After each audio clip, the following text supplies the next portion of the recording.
I have taken the biggest risk of my career so far. నేను ఒక land purchase చేశాను and this land is a make or break for me. If I make it I will be a millionaire. కానీ ఇది గనక work out కాలేదు అంటే I will lose a lot of money. అసలు ఈ ల్యాండ్ ఏంటి, నేను అంత రిస్క్ ఎందుకు తీసుకున్నాను, అంత డీటెయిల్ గా మాట్లాడుకుందాం. Watch through the end of this video. Let's talk about the land it self. And నాకు ఈ ల్యాండ్ అసలు ఎప్పుడు కనిపించింది అండ్ ఎట్లా పర్చేస్ చేశాను అంతా చెప్తాను. సో 6 months బ్యాక్ నేను ఇట్లానే వెబ్సైట్స్ త్రూ బ్రౌజ్ చేస్తూ ఉంటే నాకు ఈ ల్యాండ్ కనిపించింది and instantly I fell in love with it. నాకు చాలా బాగా నచ్చింది ఆ ల్యాండ్ కానీ, ఆ ల్యాండ్ ఉన్న లొకేషన్ కానీ, ఎవ్రీథింగ్ ఐ లైక్ ఇట్ అనమాట. చూసిన వెంటనే నేను ఒక ఆఫర్ పెట్టాను. వాళ్ళు 100% అడిగితే నేను ఒక 60% వాల్యుయేషన్ లోనే ఆఫర్ పెట్టాను దానికి. That's my usual go to అనమాట. I start with 60% and I go up as needed. ఎందుకంటే మనం 75% దగ్గర 80% దగ్గర నెగోషియేషన్ స్టార్ట్ చేసామంటే వాళ్ళు అడిగిన దాంట్లో, ఫర్ ఎగ్జాంపుల్ వాళ్ళు ఒక 100 రూపీస్ అడిగితే మనం 75 రూపీస్ దగ్గర నుంచి స్టార్ట్ చేసామంటే 80కో 85కో కొనాల్సి వస్తుంది. And we can't go down అనమాట ఒకసారి ఒక ప్రైస్ చెప్పిన తర్వాత, యాజ్ యూ ఆల్ నో. అదే నేను ఒక 60 రూపీస్ దగ్గర స్టార్ట్ చేస్తే I can go 60, 65. If they are like really motivated to sell, I can get it for 65. లేదు అంటే కనుక అప్పుడు 70, 75 అట్లా వెళ్ళొచ్చు. So I only gave them an offer at 60% valuation and they straight out rejected it. Like direct గా ముఖం మీద, this is a low ball offer, we're not accepting it. ఒక థ్యాంక్ యూ లేదు, ఏం లేదు, అంతే మెసేజ్ పెట్టింది ఆ సెల్లర్స్ ఏజెంట్. ఎందుకంటే సెల్లర్ ఆల్రెడీ ఒక ప్రైస్ చెప్పుంటారు వాళ్ళకి. సో వాళ్ళు ఆ ప్రైస్ కి దగ్గరకు వస్తే ఏమన్నా కన్సిడర్ చేస్తారు కానీ లేకపోతే సెల్లర్ వర్క్ కూడా తీసుకెళ్లరు. సో అట్లానే దే రిజెక్టెడ్ ఇట్ అనమాట. అండ్ నేను కూడా సరే ఓకే రిజెక్ట్ చేశారు కదా, ఇట్స్ ఓకే అని నేను లైట్ తీసుకున్నాను. తీసుకున్న తర్వాత 2 months గడిచిపోయింది. 2 months తర్వాత కూడా నేను ఇట్లనే బ్రౌజ్ చేస్తున్నప్పుడు మళ్ళీ కనిపించింది అనమాట ల్యాండ్. ఇంకా ఉంది కదా అని I wanted to take my chances again. So మళ్ళీ నేనే రీచ్ అవుట్ అయ్యాను. ఇట్లా ల్యాండ్ ఇంకా అవైలబుల్ ఉన్నట్టుంది కదా, did you like I you able to consider my offer ఇప్పుడు ఏమన్నా అని చెప్పంటే, లేదు తను ఉంచుకుంటది కానీ అంతలో అసలు no way she selling it అని చెప్పి అన్నది. ఐ వాజ్ లైక్ ఓకే కొంచెం ఇంక్రీజ్ చేస్తా నేను అని I increase my valuation offer little bit అనమాట. అది కూడా స్ట్రైట్ అవుట్ సెల్లర్స్ ఏజెంటే రిజెక్ట్ చేసేసింది. లేదు ఆ ప్రైస్ కి కూడా ఒప్పుకోదు, no way will stay like this అని చెప్పి అన్నారు. And one thing here, US లో ల్యాండ్స్ ఇండియాలో ల్యాండ్స్ సేల్ అయినంత ఫాస్ట్ గా అవ్వవు అనమాట. ఇక్కడ అంత పని పెట్టుకుని ఒక ల్యాండ్ తీసుకుని దాన్ని ఫ్రమ్ గ్రౌండ్ అప్ ఇట్లానే ఏదైనా జోనింగ్ చేంజ్ చేయాలంటే చేసి, యూటిలిటీస్ ఇవన్నీ ఉన్నాయా లేదా చెక్ చేసుకుని, each and everything due diligence చేసి అంత పని పెట్టుకోవడానికి పెద్ద పెద్ద డెవలపర్స్ వాళ్ళు ఇంట్రెస్ట్ చూపించరు. అండ్ ఇప్పుడే స్టార్ట్ అవుట్ చేస్తున్న అంటే కొత్త investors that just starting out, వాళ్ళకి అంత నాలెడ్జ్ ఉండదు కాబట్టి వాళ్ళు కూడా రిస్క్ తీసుకోరు అనమాట ల్యాండ్ పర్చేస్ చేయాలి అని చెప్పి. వాళ్ళు కూడా ఏదైనా డైరెక్ట్ గా రెడీ టు బిల్డ్ ఉంటే ఆర్ ఏదైనా కన్స్ట్రక్ట్ అయిపోయి ఉంటే అట్లాంటిది ఏదైనా ఎక్కువ ప్రిఫర్ చేస్తారు. సో ల్యాండ్స్ అంత క్విక్ గా సేల్ అవ్వవు అనమాట. ఒక్కసారి సేల్ కి పెడితే it will take like 6 months, a year or maybe like multiple years some times, ఎంత మంచి లొకేషన్ లో ఉన్నా సరే. సో 2 months తర్వాత కూడా నేను పెట్టిన ఆఫర్ కి వాళ్ళు రిజెక్ట్ చేశారు. మళ్ళీ ఇంకొక 1.5 month ఏమో గడిచిపోయింది and I really wanted this land అనమాట. సో మళ్ళీ నేనే రీచ్ అవుట్ అయ్యాను. అయినప్పుడు కొంచెం ఇంకా I met 70% valuation right now from what they are asking. ఆ ప్రైస్ కి రీచ్ అవుట్ అయినప్పుడు she reach out to the seller అనమాట for the first time. Seller కి రీచ్ అవుట్ అయ్యి ఇంత ఆఫర్ చేస్తున్నారు అని చెప్పింది. బట్ సెల్లర్ రిజెక్ట్ చేసింది అనమాట. ఆ ఆఫర్ కూడా రిజెక్ట్ చేసింది. ఐ వాజ్ లైక్ సరే ఓకే మనకి రాసి పెట్టలేదులే, అంతకు మించి అయితే వెళ్ళొద్దు అని చెప్పి ఫిక్స్ అయ్యా నేను. ఫిక్స్ అయిన తర్వాత వేరేవి ఇన్వెస్ట్మెంట్స్ అవన్నీ చూస్తా ఉన్నప్పుడు వన్ ఫైన్ డే ఆమెని రీచ్ అవుట్ అయింది అనమాట, సెల్లర్స్ ఏజెంట్. రీచ్ అవుట్ అయ్యి ఏమన్నా ఇంట్రెస్టెడ్ ఉన్నావా నువ్వు, ఇంకేమన్నా నీ ఆఫర్ ఏమన్నా ఇంక్రీజ్ చేసుకుంటావా అట్లా అని చెప్పి అడిగితే నేను కూడా, వాళ్లే రీచ్ అవుట్ అయ్యారు కాబట్టి now the ball is in my court. నేను కూడా నో ఐఎమ్ నాట్ ఇంట్రెస్టెడ్, అంతకంటే ఎక్కువ అయితే నాకు నంబర్స్ వర్కౌట్ అవ్వవు, ఐఎమ్ సారీ అని చెప్పాను. బట్ నేను కొంచెం డీటెయిల్స్ అడిగా అనమాట. అప్పుడు అసలు ఏంటి, వాట్స్ ద మ్యాటర్, ఆమె ఎందుకు సేల్ కి పెట్టింది, ఏమవుతుంది అని అంటే ఆమె కొంచెం డీటెయిల్స్ ఇచ్చింది. సో ఆమె she's an elderly women. She's around like 65 or something, and she wants to liquidate everything she have, and ఒక old age home type setting లోకి వెళ్ళిపోవాలి, రిటైర్ అయిపోవాలి అని చెప్పి చూస్తుంది అనమాట. సో ఆమెకి 2 parcels ఉన్నాయి, హాఫ్ ఏకర్. ఒక హాఫ్ ఏకర్ నాతో నెగోషియేట్ చేస్తుంది, ఇంకొక హాఫ్ ఏకర్ ఇంకొకళ్ళు ఎవరో వాళ్ళతో చేస్తా ఉన్నారనమాట. నెగోషియేషన్స్ ఇవన్నీ అవుతా ఉన్నాయి. అయినప్పుడు సో ఈ ల్యాండ్స్ రెండే ఉన్నాయి. ఇవి కనుక లిక్విడేట్ చేసుకుంటే ఆమెకి క్యాష్ వస్తుంది. ఆ క్యాష్ తీసుకుని she wants to spend her retirement అనమాట. Every day she is holding the land on her name. ఆమెకి ఏమి దాంట్లో నుంచి క్యాష్ బ్యాక్ ఏం రాదు, బికాజ్ ఇట్స్ ల్యాండ్, అండ్ అది మెయింటైన్ చేసుకోవాలి. ల్యాండ్ కి కూడా ప్రాపర్టీ ట్యాక్సెస్ కట్టాలి ఎవ్రీ ఇయర్, ఇవన్నీ ఉన్నాయి అనమాట. సో షీ వాంట్, అంటే అందరూ వెయిట్ చేసినంత టైం తను వెయిట్ చేయలేదు. అండ్ రియల్ ఎస్టేట్ లో మోటివేటెడ్ సెల్లర్ ఉన్నప్పుడు you can get like really good deals. And someone is really motivated, if they want to sell it of, కొంచెం ఒక మనీ కొంచెం అటు ఇటు అయినా వాళ్ళు అనుకున్న దానికి they just get it out of it, and వాళ్ళకి మనీ కావాలంటే తీసుకుంటారు, and they do their own thing అనమాట. So motivated seller is something that like I always look for. ఏదన్నా ఏ డీల్ అయినా సరే, if they are like motivated, మనకి negotiate చేయడానికి స్కోప్ ఉంటుంది, అండ్ ఒక మంచి ప్రైస్ లో డీల్ తీసుకోవచ్చు అనమాట. అండ్ ఇది తన situation. So she's like motivated అని చెప్పి అంది. అన్న తర్వాత నేను ఒకసారి సెల్లర్ తో మాట్లాడాలి అని చెప్పి అన్నాను, అండ్ ఆమె కాంటాక్ట్ ఇన్ఫర్మేషన్ ఇచ్చింది. నేను సెల్లర్ కి ఫోన్ చేశాను.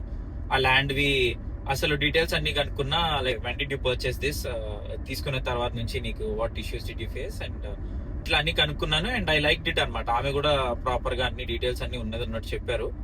So I like it, and నేను చెప్పిన ప్రైస్ నుంచి కూడా ఇంకొంచెం ఇంక్రీజ్ చేసి ఇంకొక ఆఫర్ పెట్టాను అనమాట. And this time I'm like really confident I get my offer accepted అని చెప్పని ఆఫర్ పెట్టాను. But they rejected it again. మళ్ళీ లేదు, మాకు ఆ ప్రైస్ కి వర్కౌట్ కాదు, we're not gonna sell it అని చెప్పి మళ్ళీ అన్నారు. సరే ఇక ఈ ముందుకి వెనక్కి ఇంత డిస్కషన్ ఎందుకు అని చెప్పి లైక్ మంత్ ఎగో నేను ఒక ప్రైస్ వాళ్ళకి అప్డేట్ ఇచ్చాను అనమాట. ఇది నా ఫైనల్ అంటే final price. If you're okay with it, quick close ఉంటుంది మీకు. 15 days లో క్లోజ్ చేస్తాను నేను. Closing in the sense registration 15 days లో రిజిస్ట్రేషన్ అయిపోతుంది. ఎవ్రీథింగ్ విల్ బి రెడీ నా సైడ్ నుంచి. And this is a cash deal. నేనేమి లోన్ తీసుకుని ఏం చేయట్లేదు.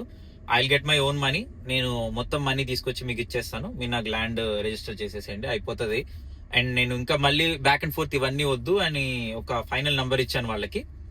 అండ్ వాళ్ళు మాట్లాడుకున్నారు, and they finally accepted my offer.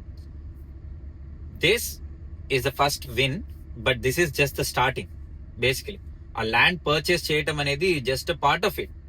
ఇక్కడ నుంచే అసలు సినిమా స్టార్ట్ అవుతుంది అనమాట. ఓకే, సో నేను ఈ 6 months బ్యాక్ ఈ ల్యాండ్ చూసినప్పుడే నాకు నచ్చడానికి 2 reasons ఉన్నాయి. ఒకటి location, because real estate is always location. Okay, so the first one is location, and the second one is the topography of the land. Okay, ఆ రెండు బాగా నచ్చాయి నాకు. Topography is basically land is very flat అనమాట. నేను దాన్ని level చేయించాల్సిన పని లేదు, గ్రేడింగ్ అవసరం లేదు, ఏం అవసరం లేదు. యుఎస్ లో గ్రేడింగ్, లెవెలింగ్ ఇవన్నీ చాలా ఎక్స్పెన్సివ్ ఇక్కడ. So it's a flat land, half acre. And location అంటున్నా కదా నేను. సో మీరు కనుక నా షార్ట్స్ ఆల్రెడీ చూసుంటే I given some details in that reel. Location ఎట్లా అంటే this is in the heart of Dallas triangle ఒక అంటే లిటరలీ సెంటర్ లో ఉంటుంది. And we are 5 minutes from the most happening stadium in the US, one of the most happening stadiums in the US. Dallas Cowboys American football team ఉంటుంది. If you already follow American football, you already know how big the team is. So వాళ్ళ home stadium మన Arlington లో ఉన్న stadium నుంచి literally 1.5 mile ఉంటాం మనము. And మనము we are wall sharing with a brand new Chipotle వాళ్ళు ఒక ల్యాండ్ లో ఒక లొకేషన్ ఓపెన్ చెయ్యాలి అంటే వాళ్ళు చేసే due diligence it's like very deep అనమాట. అది కనుక రియలీ గుడ్ లొకేషన్ అనుకోకపోతే వాళ్ళు అసలు దిగరు. అంత డ్యూ డిలిజెన్స్ ఉంటుంది, అంత పర్ఫెక్ట్ ఉంటుంది వాళ్ళ land acquisition team. So having a land next to Chipotle itself is a really big deal, at least for me who is like actively looking at something like this. And as I said, it's a flat land, and it's in the heart of everything that's happening. And మన ఇప్పుడు football world cup కూడా అయింది కదా. So football world cup లో కూడా I think like 9 matches అనుకుంటా ఆ stadium లో ఆడారు. That area is booming. అంత మంచి ఏరియా అన్నమాట. సో ఆ రెండు విషయాలు నచ్చినాయి నాకు. 6 months బ్యాకే నేను ఇది అసలు పర్చేస్ చేద్దాము అనుకున్నప్పుడే ఐ స్టార్టెడ్ ఇన్వెస్టిగేటింగ్ అనమాట. అసలు ఏంటి ల్యాండ్, ఎందుకని ఇంత మంచి లొకేషన్ లో ఉన్నా ఎందుకు ఆగింది, అండ్ మనం తీసుకుంటే what risk are we putting ourselves into. So ఈ క్వశ్చన్స్ నాకు ఉన్నాయి and I wanted to investigate deeper అనమాట. So I started spending time. ఏంటి అంటే ఫస్ట్ థింగ్ ఈస్ ఈ ల్యాండ్ ఉన్న zone residential zoning. So that's the first risk if I buy this land. Risk ఏం లేదు, అంటే రెసిడెన్షియల్ జోనింగ్ అంటే నేను కావాలంటే తీసుకుని అందులో ఏదైనా కన్స్ట్రక్ట్ చేయొచ్చు. But the valuation that they are asking for, the seller is asking for is, వాళ్ళు ఏంటంటే ఒక కమర్షియల్ ప్రైస్ లో ఒక రెసిడెన్షియల్ ల్యాండ్ అమ్ముదామని చెప్పి చూస్తున్నారు. వాళ్ళ తప్పేమీ లేదు, ఎందుకంటే లొకేషన్ అలాంటిది and it has the scope అనమాట. కమర్షియల్ గా కన్వర్ట్ అయ్యే స్కోప్ కూడా ఉంటది కాబట్టి వాళ్ళు అదే దాంట్లో ఎక్కువ వాల్యుయేషన్ లో అమ్ముదామని చెప్పి అనుకున్నారు. బట్ ఇప్పుడు ఆ రెసిడెన్షియల్ నుంచి కమర్షియల్ కి కన్వర్ట్ చేయాలి అంటే ఇక్కడ యుఎస్ లో it's a very big process అనమాట. నేను అంత డీటెయిల్ లోకి వెళ్ళను, అట్ హై లెవెల్ చెప్తాను. మనకి ఇండియాలో ఎలా ఉంటుందో నాకు తెలీదు ఈ ప్రాసెస్ అంతా. ఇప్పుడు మనం జోనింగ్ చేంజ్ చేయాలి అంటే, ఎందుకంటే నేను యుఎస్ వచ్చినప్పుడు I was 20 years old. So నాకు ఇన్వెస్ట్మెంట్స్ కానీ ఏమీ చేయలేదు నేను అప్పుడు. సో నాకు ఆ నాలెడ్జ్ లేదు ఇండియాలో మార్కెట్ ఇదంతా. బట్ ఇక్కడ ఎట్లా ఉంటుందంటే ఒక్కసారి మనం ఏదన్నా జోనింగ్ చేంజ్ ఇట్లా అప్లై చేసామంటే వాళ్ళు మొత్తం ఆ చుట్టుపక్కల ఉన్న రెసిడెంట్స్ కి, ఇంకా ఏమన్నా బిజినెస్ ఉంటే ఆ బిజినెసెస్ కి అందరికి రీచ్ అవుట్ అవుతారు అనమాట. అందరికి రీచ్ అవుట్ అయ్యి there is a zoning change in this area, are you okay with it, ఇట్లా అని చెప్పి అడుగుతారు. అండ్ వాళ్ళు కాంటెస్ట్ చేయొచ్చు. కాంటెస్ట్ అంటే నచ్చకపోతే వాళ్ళు డైరెక్ట్ గా వాళ్ళకి బ్యాలెట్ లో కూడా రీచ్ అవుట్ అవ్వచ్చు, ఇట్లుంటుంది అనమాట. సో అట్లా అందరికి రీచ్ అవుట్ అయ్యి అందరూ ఓకే ఉన్న తర్వాతే ఆ సిటీ కౌన్సిల్ ఉంటుంది, ఒక 9-10 members ఉంటారు. ఐ థింక్ 9 members అనుకుంటారు టెక్సస్ లో ఇక్కడ. సో ఆ సిటీ కౌన్సిల్ ముందు వెళ్ళి మనము మన ప్రపోజల్ ప్రెజెంట్ చేసి వాళ్ళని కూడా ఒప్పించి ఆ తర్వాత we will get an approval అనమాట. సో చాలా పెద్ద ప్రాసెస్ ఉంటుంది అది చెయ్యాలి అంటే. And that's another reason why this land was sitting అన్ని రోజులు. ఎందుకంటే నేను ఇందాక ఫస్ట్ వీడియో స్టార్టింగ్ లో చెప్పినట్టు పెద్ద పెద్ద డెవలపర్స్ అంత పని పెట్టుకోవడానికి ఇష్టపడరు. ఎందుకంటే ల్యాండ్ తీసుకుంటే వాళ్ళు ఇమీడియట్ గా కన్స్ట్రక్ట్ చేసేసి దాన్ని రెంట్స్ కో ఆర్ సేలో చేసేస్తే వాళ్ళ మనీ వాళ్ళకి రిటర్న్స్ వచ్చేస్తే, so that they can move to the next one. ఇంత పని పెట్టుకుని దాని జోనింగ్ చేంజ్ చేసి టైమ్ ఈజ్ మనీ కదా, సో అంత చేయరు అనమాట. అండ్ చిన్న చిన్న ఇన్వెస్టర్స్ ఏంటంటే వాళ్ళకి ఈ ప్రాసెస్ అంతా ఎంత నాలెడ్జ్ ఉండదు, ఇంత ఐడియా ఉండదు, ఇంత రిస్క్ తీసుకోవడానికి ఇష్టపడరు బేసిక్ గా. సో యాజ్ ఎ సెడ్ ఈజీగా ఏ పాత్ ఉంటుందో దాంట్లోకి వెళ్ళడానికి చూస్తారనమాట. I like this kind of stuff basic గా చెప్పాలంటే. And this I thought is perfect for my first commercial property basic గా.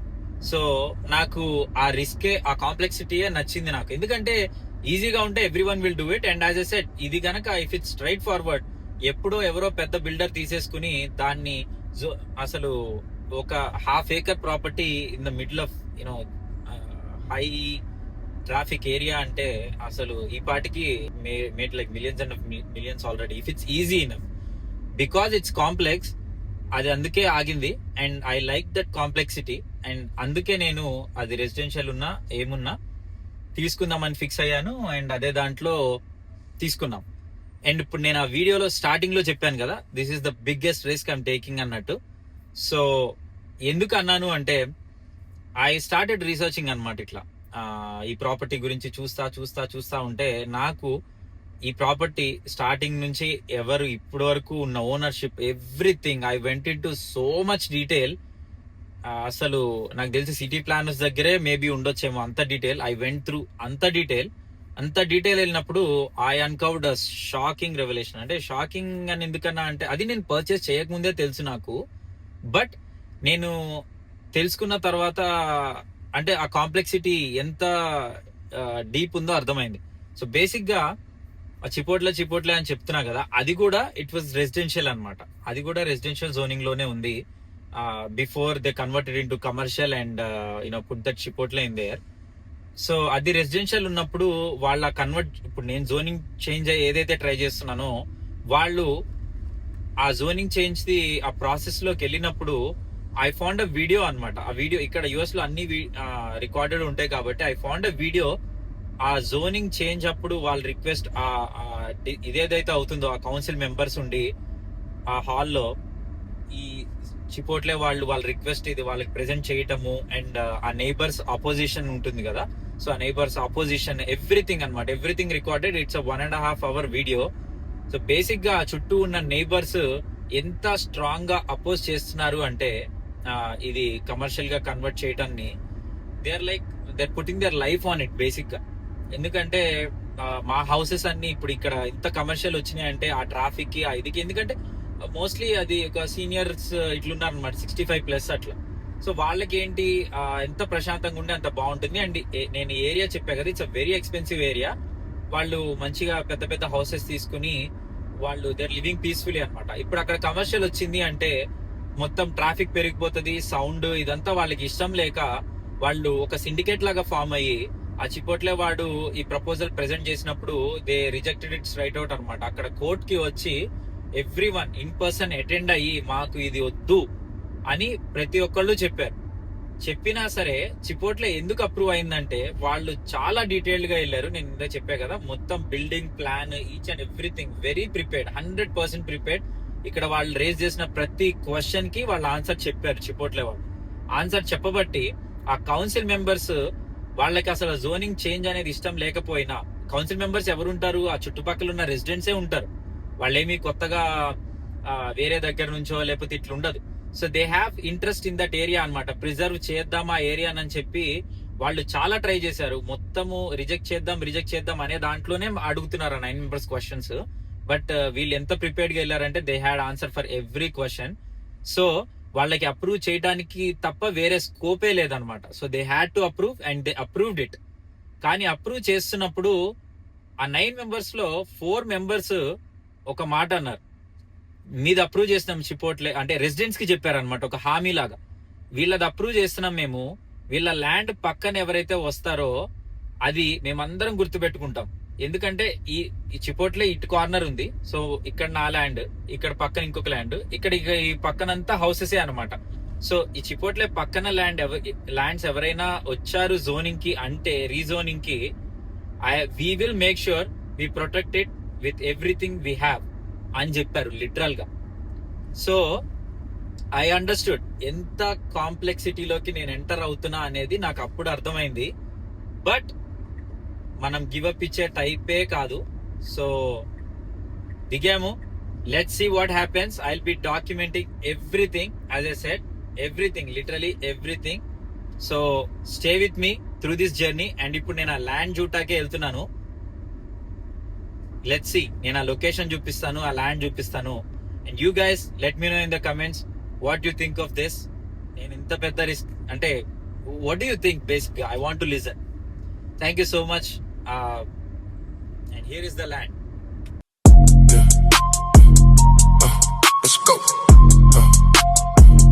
Yeah. Let's go. Yeah. Stop. Stacking up the paper. Yeah, the vault is never low. Ghosting in the phantom. Watch the city lights all glow. They watch my every move. They tryna copy all the codes. Came up from the bottom. Now I'm reaping what I sowed. They try to catch the wave, but they just sinking down below.